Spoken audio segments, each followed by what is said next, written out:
Hello everyone.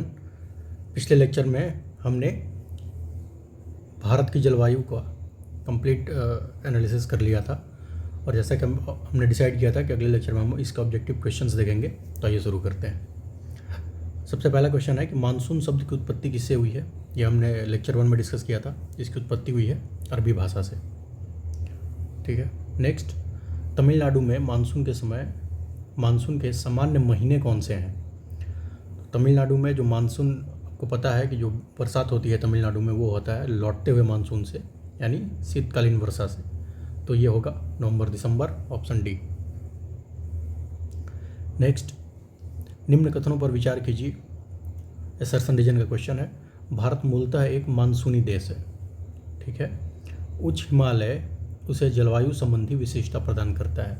बिल्कुल सही है। तो कथन और कारण दोनों सही हैं और स्पष्टीकरण भी इसका सही है।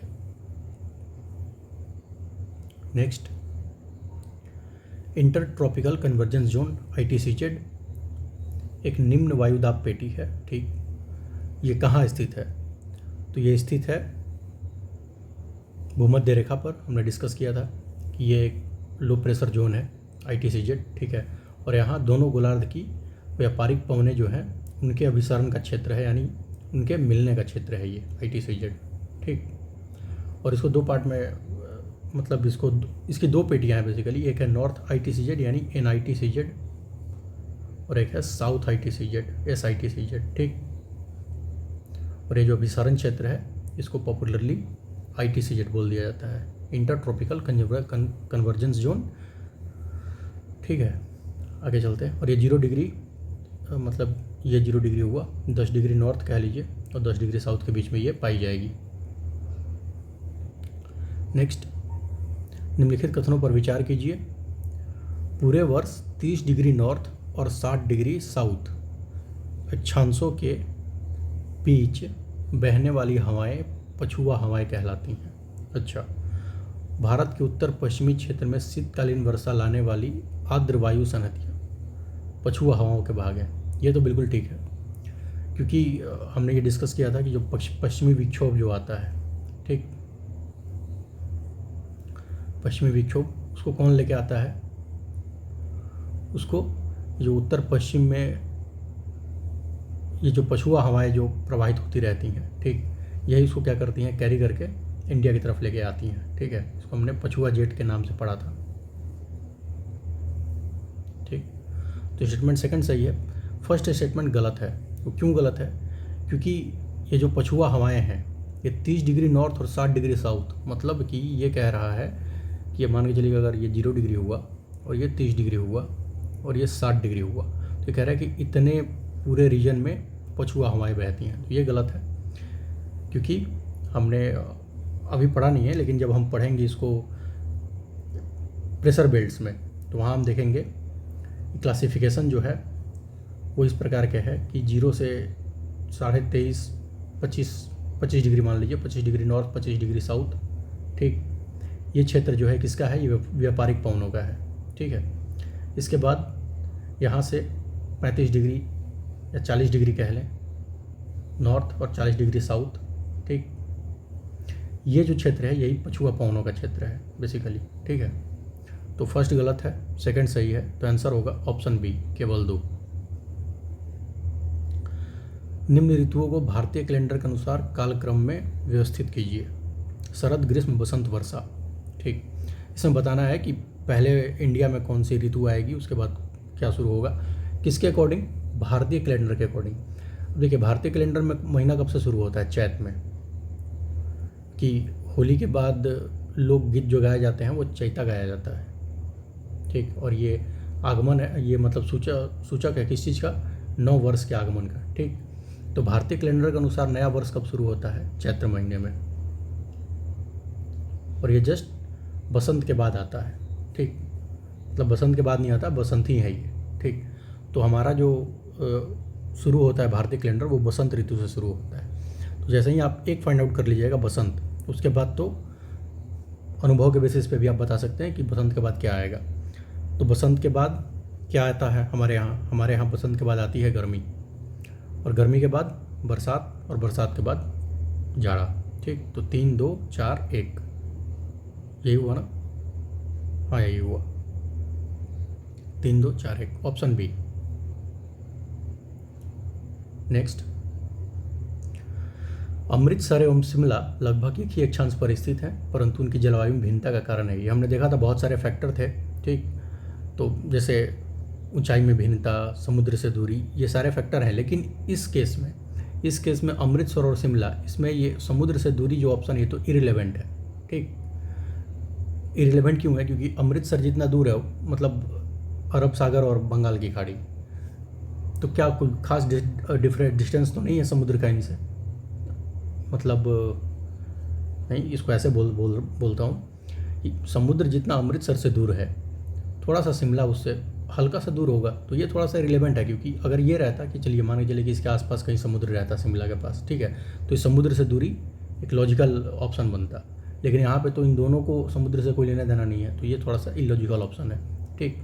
बाकी एक फैक्टर जो हमारा बचा, ये उनकी ऊंचाई में भिन्नता, ये सबसे प्रोमिसिंग क्या है, फैक्टर है कि अक्षांश एक ही हो, लेकिन अगर ऊंचाई में भिन्नता होगी तो जलवायु में भिन्नता जरूर होगी।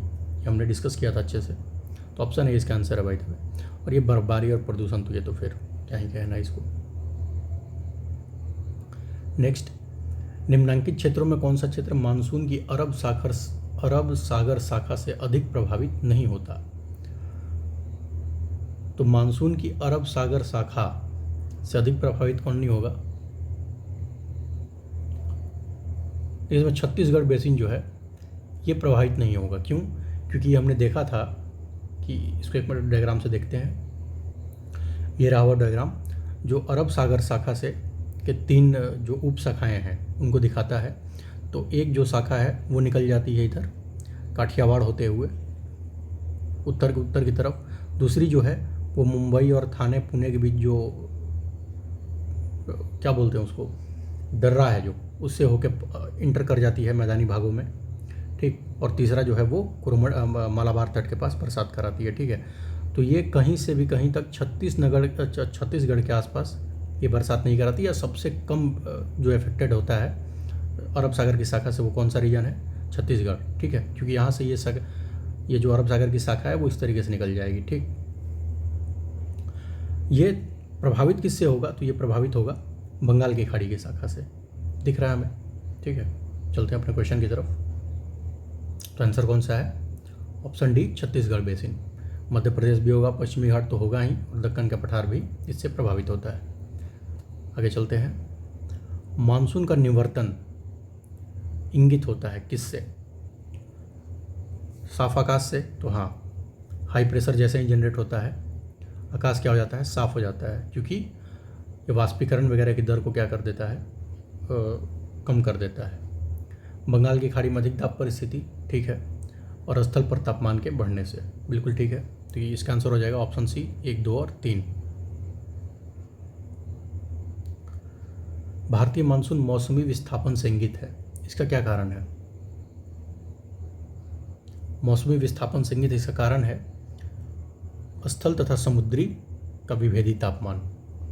हमने डिस्कस भी किया था ये कि स्थल जल्दी क्या होते हैं?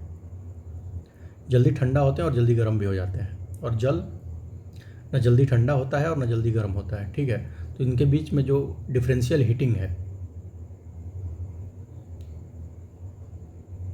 हीटिंग इसको तापमान का विभेदीकरण कहा जाता है, ठीक है। यही उत्तरदायी है किसके लिए? भारत में मानसून के आगमन के लिए मूल रूप से। और ये किसके मतलब पोस्टुलेशन पर आधारित है? हेली का जो तापीय सिद्धांत है उस पर, ठीक। ऑप्शन ए राइट आंसर है। नेक्स्ट, भारतीय मानसून का पूर्वानुमान करते समय कभी कभी समाचारों में उल्लिखित इंडियन ओशन डाइपोल IOD, इसको इंडियन नीनो भी बोलते हैं, अल नीनो की तर्ज पर क्या बोलते हैं इसको? इंडियन नीनो के संदर्भ में निम्नलिखित में से कौन सा सही है? IOD परिघटना उष्णकटिबंधीय पश्चिमी हिंद महासागर एवं उष्णकटिबंधीय पूर्वी प्रशांत महासागर के बीच सागर पृष्ठ तापमान के अंतर से विशेषित होती है। देखिए, अगर ये नीनो है, जैसे अल नीनो, ला नीना, ये सब है, तो मतलब तापमान का अंतर तो है, ठीक है, लेकिन किसका? पूर्वी प्रशांत महासागर से सब कोई लेना देना नहीं है। इसका होगा क्या? पूर्वी हिंद महासागर। अगर स्टेटमेंट में पूर्वी हिंद महासागर लिखा रहता तो ये स्टेटमेंट सही हो जाता। ठीक, तो स्टेटमेंट 1 गलत हो जाएगा। आईओडी परिघटना मानसून पर एल नीनो के असर को प्रभावित कर सकती है, बिल्कुल सही है। एक तो पहले सकती है तो संभावनाएं व्यक्त की गई हैं, तो बिल्कुल सही। ठीक, और ये असर डालती भी है एल नीनो, है ना। जब ये पूरे भारतीय मानसून पर असर डालती है तो आईओडी परिघटना पर भी असर डालती होगी। सिंपल सा, मतलब थोड़ा सा सोच सकते हैं इसको सिंपल वे में। तो आंसर कौन सा हो जाएगा? आंसर हो जाएगा केवल 2, ऑप्शन बी। नेक्स्ट, निम्नलिखित कथनों पर विचार कीजिए, कौन से सही हैं। दक्षिणी भारत से उत्तरी भारत की ओर मानसून की अवधि घटती है, बिल्कुल ठीक है। हमने डिस्कस किया था कि जब मानसून पवनें मालाबार तट से उत्तर की तरफ बढ़ती हैं बरसात कराते हुए, किस प्रकार की वर्षा? पर्वतीय वर्षा। ठीक, तो ऊपर जाते जाते ये क्या हो जाती हैं? ड्राई होने लगती हैं। और किस प्रक्रिया से ड्राई होती हैं? एडियाबेटिक हीटिंग से। एडियाबेटिक हीटिंग, हिंदी में इसको बोलेंगे रुद्धोष्म उष्मन की प्रक्रिया से ये ड्राई हो जाती हैं। ठीक, तो क्या होगा? उत्तर भारत की ओर मानसून की अवधि घटने लगेगी। ठीक है, मतलब सही है ये। और नेक्स्ट, उत्तरी भारत के मैदानों में वार्षिक वृष्टि की मात्रा पूर्व से पश्चिम की ओर घटती है, बिल्कुल सही है। ये भी हमने देखा था कि उत्तरी भारत के मैदान में ये जो बंगाल की खाड़ी की शाखा है ये ज़्यादा उत्तरदायी है बरसात कराने के लिए, खासकर बिहार और पूर्वी उत्तर प्रदेश में। ठीक, तो ये जैसे जैसे ये शाखा आगे की तरफ बढ़ती है, इसमें बरसात की मात्रा जो है, नमी की मात्रा वो कम होने लगती है। ठीक, तो पूरब से पश्चिम की ओर ये क्या होगा? वृष्टि यानी बरसात की मात्रा घटेगी, तो बिल्कुल सही है। इसमें आंसर हो जाएगा ऑप्शन सी, दोनों सही हैं। भारत के किस भाग में सर्वाधिक दैनिक तापांतर पाया जाता है? दैनिक तापांतर का मतलब है कि दिन में तापमान कुछ और हो और रात में कुछ और हो, दोनों के बीच का डिफरेंस।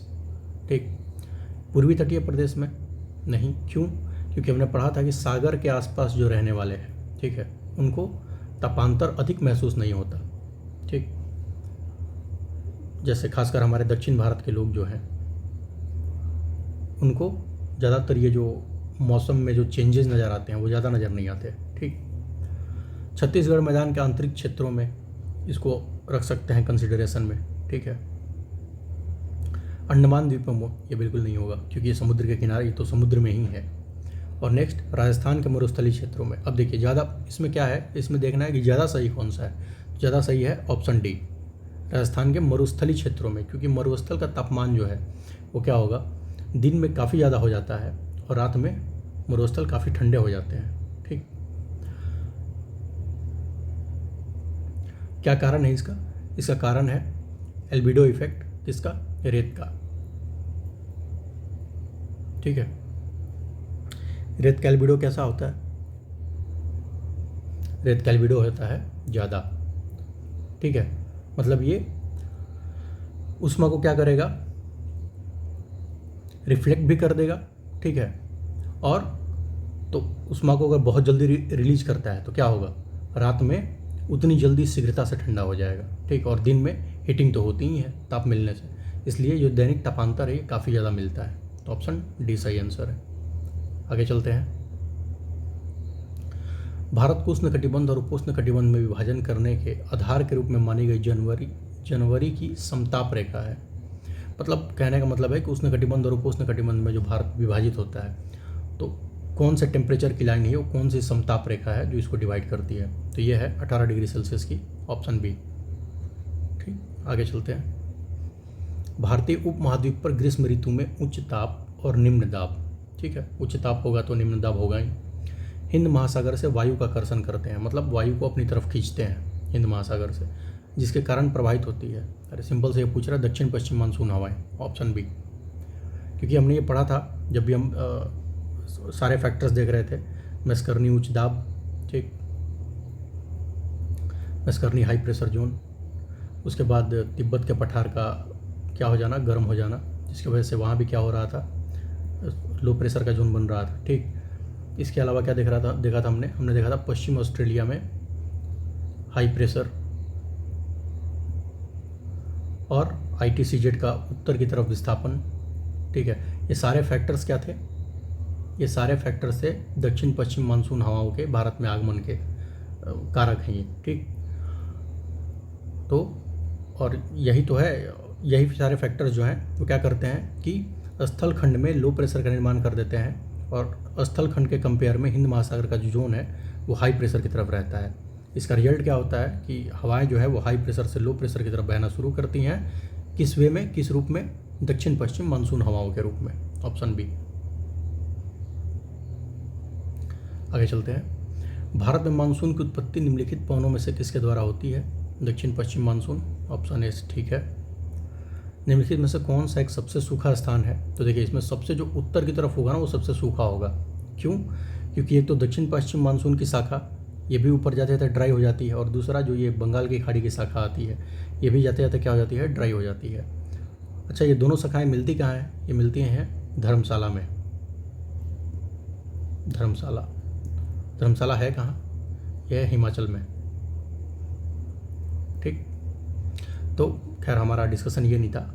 डिस्कशन ये था कि जैसे जैसे मानसूनी हवाएं ऊपर की तरफ जाएंगी, उत्तर की तरफ, तो क्या होगी? ये ड्राई होती चली जाएंगी, इनमें नमी कम होती जाएगी। तो गिवन ऑप्शन में जो सबसे उत्तर में होगा वहाँ सबसे सूखा स्थान होगा। कौन सा है? लेह है। Option C. भारत में ग्रीष्मकालीन मानसून के प्रवाह की सामान्य दिशा है। अभी हमने देखा ग्रीष्मकालीन मानसून यानी दक्षिण पश्चिम मानसून, तो एक तो नाम में दक्षिण पश्चिम। ठीक, और ये बहती कैसे है? इस डायरेक्शन में। तो ये कौन सा डायरेक्शन है? ये है नॉर्थ ईस्ट, यानी ये बह रही है दक्षिण पश्चिम से लेके उत्तर पूर्व की तरफ। तो ऑप्शन डी सही है। दिए गए प्रत्येक प्रश्न में असर्शन रीजन। भारत की जलवायु उष्णकटिबंधीय मानसून की तरह है। ठीक, भारत उष्णकटिबंधीय अक्षांशों के बीचों बीच अवस्थित है। ये स्टेटमेंट गलत है। बीचों बीच अवस्थित नहीं है, क्योंकि उष्णकटिबंधीय अक्षांश जो हैं वो पड़ते हैं कहाँ? 23.5 डिग्री नॉर्थ से लेके 23.5 डिग्री साउथ तक। ठीक, और भारत साउथ की तरफ थोड़ा है, भारत तो नॉर्थ में ही लाई करता है ना पूरे, मतलब कहाँ से देख लें तो 8 डिग्री 4 मिनट। ठीक, यहाँ से लेके ऊपर की तरफ लाई करता है। तो ये स्टेटमेंट गलत हो जाएगा। सही को तो क्या होगा आंसर इसका? इसका सही आंसर है ए सही है, आर गलत है। Option B. इसको एक बार देख लिया जाएगा, 8 डिग्री 4 मिनट ही है या कुछ और है? कुछ और है। आगे चलते हैं। भारत की सर्वाधिक वर्षा मुख्यतः प्राप्त होती है। भारत को सर्वाधिक वर्षा किससे मिलती है? दक्षिण पश्चिम मानसून से। ऑप्शन सी सही है।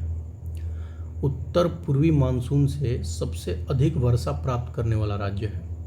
उत्तर पूर्वी मानसून यानी लौटता हुआ मानसून। ठीक, तो लौटते हुए मानसून से सबसे ज़्यादा वर्षा कहाँ होती है? तमिलनाडु में। निम्नलिखित राज्यों में से किसमें अधिकतम औसत वार्षिक वर्षा होती है? अभी देखिए, ये जिस टाइम का ये क्वेश्चन था उस टाइम इसका यूपीपीसीएस ने आंसर दिया था सिक्किम। ठीक, लेकिन जो इंडियन मेट्रोलॉजिकल डिपार्टमेंट 2019 की जो रिपोर्ट थी, ठीक है, उसके अकॉर्डिंग गिवन ऑप्शन में केरल में सबसे ज़्यादा बरसात हुई। 2019 की बात कर रहा हूँ। यहाँ कितने वैसे वर्षा की मात्रा को mm में मेजर किया जाता है, मिलीमीटर में या सेंटीमीटर में? अगर ज़्यादा बड़ा हो जाए तो सेंटीमीटर, नहीं तो मिलीमीटर में। ठीक, तो केरल में हुई थी वर्षा आपको तकरीबन कितनी? 3200 mm के करीब ऑन एन एवरेज। ठीक है, प्रिसाइजली बोले तो 3119.2 मिलीमीटर। ठीक, और अगर ये क्वेश्चन आ जाए कि सबसे ज़्यादा अधिकतम औसत वार्षिक वर्षा किस राज्य में होती है, ध्यान रखिएगा, अधिकतम औसत वार्षिक वर्षा कह रहा है। ठीक है, और राज्य तो कई बार क्या होगा कि चेरापूंजी दे देगा। ठीक, और हम आंख बंद करके चेरापूंजी टिक कर देंगे, जबकि चेरापूंजी कोई राज्य नहीं है, ये मेघालय का क्या है? पार्ट है। ठीक, अगर राज्य पूछ दिया जाए कि सबसे ज़्यादा औसत वार्षिक वर्षा किस राज्य में होती है, तो वो होती है गोवा में। कितने mm की? लगभग 4500 mm। ठीक, तो इसमें इस क्वेश्चन को कैंसिल ही माना जाए, ठीक। तो बाकी ये फैक्ट जो है ये इंपॉर्टेंट है कि सबसे अधिक औसत वार्षिक वर्षा गोवा में, ठीक है। नेक्स्ट, भारत में सबसे कम वर्षा वाला स्थान है, सबसे कम वर्षा वाला स्थान है कौन सा, ये हमने देखा था, लेह, ऑप्शन ए। अच्छा, इस क्वेश्चन को एक बार फिर से देखेगा। मान लीजिए अगर मेघालय ऑप्शन में रहे, मेघालय, तो मेघालय के चेरापूंजी में करीब करीब 11,000 mm वर्षा होती है, 11,000 mm, ठीक। तो अगर मेघालय ऑप्शन में रहे तो मेघालय को ही टिक करना है, ठीक है, क्योंकि फिर तो गोवा उसके आसपास भी कहीं लाई नहीं करता, ठीक है। तो मतलब अगर मेघालय ऑप्शन में ना हो, ये सारे ऑप्शन हो, उस केस में बात हो रही थी। और अगर आपको गोवा दिख जाए, मेघालय ना दिखे, गोवा दिखे, ठीक है, तो गोवा टिक करिएगा, अदरवाइज मेघालय तो है ही चैंपियन। नेक्स्ट, आम्र वर्षा संबंधित है किससे, आमों की बौछार से, आम का टपकना। देखिए, ये आम की फसल से रिलेटेड है। क्यों रिलेटेड है क्या ये आम्र वर्षा जो है ये एक मानसून पूर्व वर्षा है, मानसून पूर्व वर्षा, और इसको अलग अलग रीजन में अलग अलग नामों से जाना जाता है, ठीक है। जैसे काल बैसाखी कहते हैं कहाँ पे, पश्चिम बंगाल में, ठीक। असम में क्या बोलते हैं, बारदोली छेड़ा।